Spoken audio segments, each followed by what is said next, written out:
सभी को नमस्कार।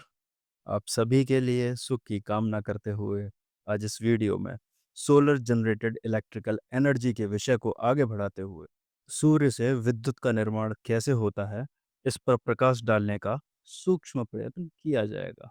क्या आप जानते हैं, सूरज के प्रकाश से आपका fan, TV, fridge, even AC भी चल सकता है।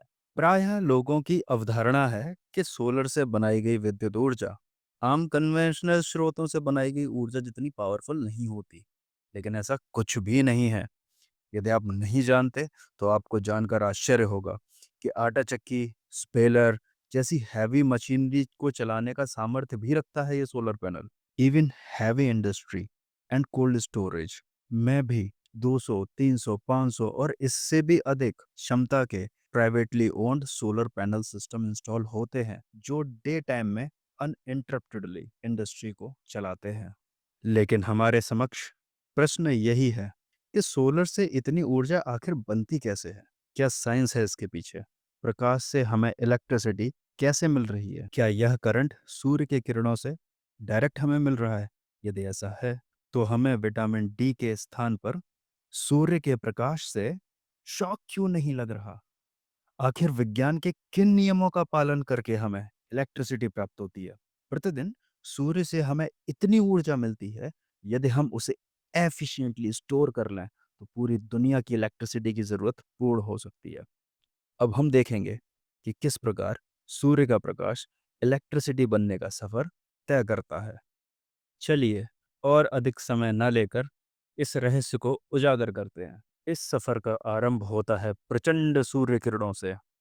इन सूर्य किरणों में इलेक्ट्रोमैग्नेटिक रेडिएशन होता है और इन किरणों में ऊर्जा विभिन्न पैकेट्स के रूप में साथ में चलती है। इस ऊर्जा को फोटॉन्स के रूप में जाना जाता है। इन फोटॉन्स की शक्ति को निर्धारित करने के कुछ मापदंड होते हैं। इनमें से कुछ मापदंड जो मुख्य हैं, वह direction, intensity, quality and colour हैं। अब हम अपने फोटॉन्स पर वापस आते हैं। जब ये फोटॉन्स सोलर प्लेट से टकराते हैं, जो कि सेमीकंडक्टर अर्थात अर्धचालक मटेरियल से बनी होती है, जिसका गुण उसके नाम से ही ज्ञात होता है कि यह गोल्ड, सिल्वर या कॉपर की तरह पूर्ण कंडक्टिव प्रॉपर्टी नहीं रखती और ना ही लकड़ी अथवा प्लास्टिक की तरह पूर्ण नॉन कंडक्टिव प्रॉपर्टी रखती है। अपितु यह हमारे भारत के डिप्लोमेट्स या फिर किसी भी महान राष्ट्र के डिप्लोमेट्स की तरह बीच का रास्ता अपनाती और सेमीकंडक्टर कहलाती है, जिसके कारण हम इससे उत्पन्न विद्युत के प्रवाह को नियंत्रित कर सकते हैं।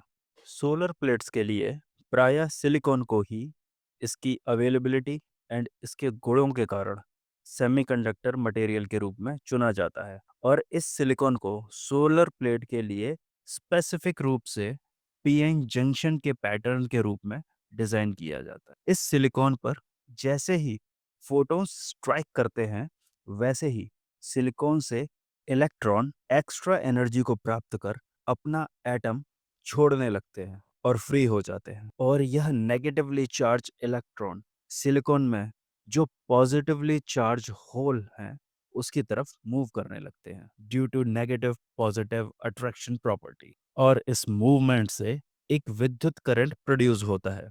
जैसा कि हमें पता है कि जब भी एक इलेक्ट्रॉन एक नेगेटिवली चार्ज इलेक्ट्रॉन मूव करता है, तो उस इलेक्ट्रॉन के मूवमेंट के ऑपोजिट डायरेक्शन में एक करंट प्रोड्यूस होता है, और इस प्रकार सूर्य की रोशनी पड़ने से इलेक्ट्रॉन के मुक्त होने और उस इलेक्ट्रॉन के मूवमेंट के कारण हमें इलेक्ट्रिसिटी प्राप्त होती है।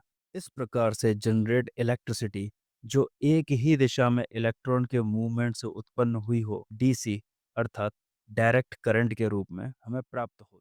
लेकिन अब यहाँ एक समस्या है कि हमारे घर में तो सारे अप्लायंसेस एसी अर्थात अल्टरनेटिंग करंट पर चलते हैं।